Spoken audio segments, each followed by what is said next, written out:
The Three Little Men in the Wood. This fairy tale been recorded by the brothers Grimm in 1812. This timeless fairy tale follows a kind girl sent on an impossible task, finding strawberries in the heart of winter. Lost in the snowy woods, she stumbles upon a cottage where three mysterious little men test her kindness. Her selflessness earns her magical gifts, while her selfish stepsister, seeking the same fortune, finds only misfortune. A tale of kindness rewarded and cruelty repaid, of small choices shaping great destinies. Step into the winter woods and witness the magic for yourself.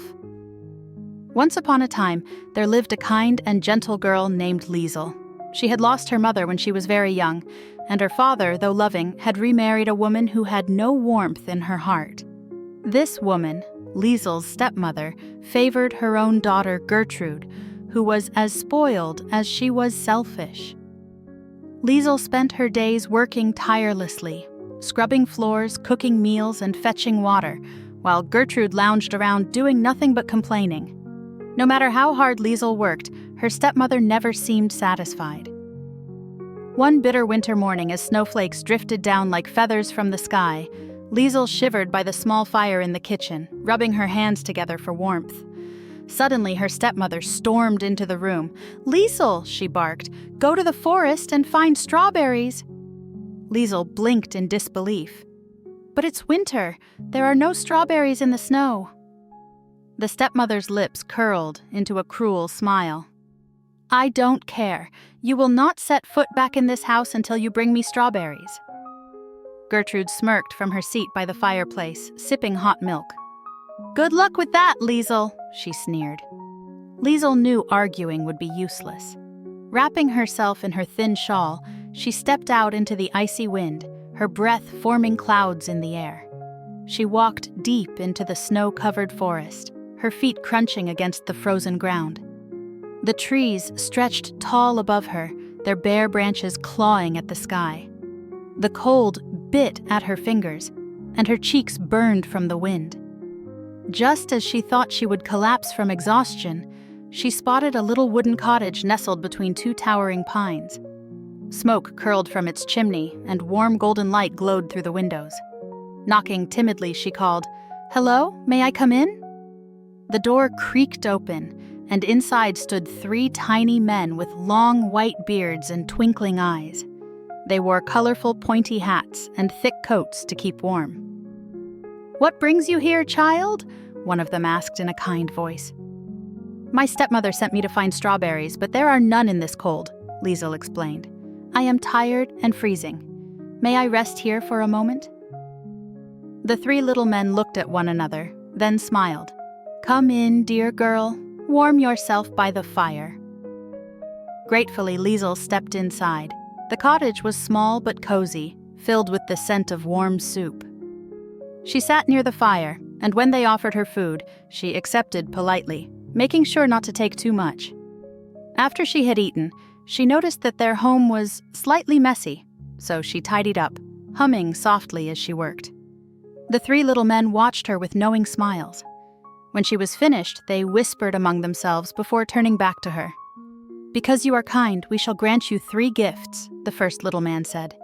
"From this day forward, every time you speak, a gold coin shall fall from your lips," said the second. "You shall grow more beautiful with each passing day," said the third. "And lastly," added the first, "one day you shall marry a king." Liesel gasped. "You are too kind. Thank you." As soon as she spoke, a gold coin tumbled from her lips and clinked onto the wooden floor. Amazed, she gathered the coins and hurried home. When she stepped through the door, her stepmother and Gertrude nearly fainted at the sight of the gold. "Where did you get all of this?" the stepmother demanded, her greedy eyes gleaming. Liesel told them everything, and with each word, more gold coins fell from her mouth. The stepmother's lips curled into a wicked grin. "Gertrude, you must go to the forest at once." The next morning, Gertrude, wrapped in her finest fur coat, stormed off to the woods. Before long, she found the tiny cottage and barged inside without knocking. "Well," she snapped at the little men, "I'm cold and hungry. Feed me." The 3 little men exchanged glances but said nothing. They offered her a bowl of warm soup, but she wrinkled her nose. Ugh, I hate this. Where's the meat? Do you have anything better? The men frowned, but still they allowed her to stay. Unlike Liesel, Gertrude refused to help clean up and instead lounged by the fire, complaining about the cold. At last, the little men whispered among themselves. For your rudeness, the first man said, we shall give you 3 gifts. From now on, every time you speak, a toad will leap from your mouth, said the second. You shall grow uglier with each passing day, said the third. And instead of a king, you shall marry a beggar, the first finished. Gertrude scoffed. What nonsense! But the moment she spoke, a slimy toad plopped onto the floor. She shrieked in horror, but with every word more toads spilled from her lips. She ran home crying, leaving a trail of hopping toads behind her. When she burst through the door, her mother screamed in shock. What have you done? The stepmother wailed. But no matter how hard they tried, the toads would not stop. Meanwhile, word of Liesel's golden words spread far and wide, reaching the ears of a kind young king. Curious, he traveled to her village to see for himself. The moment he met Liesel, he was enchanted by her beauty and kindness. It was not long before he asked her to be his queen.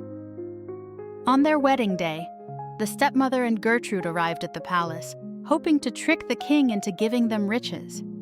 But the moment Gertrude opened her mouth, plop, a fat toad landed on the floor. The king's guards immediately sent them away, and no one ever saw them again. As for Liesel, she lived happily ever after in a grand castle, where kindness and goodness were always rewarded. And so the girl who once had nothing gained everything, all because she had a kind heart. And that was on end to this story. The morale is, kindness and humility bring great rewards, while selfishness and rudeness lead to misfortune.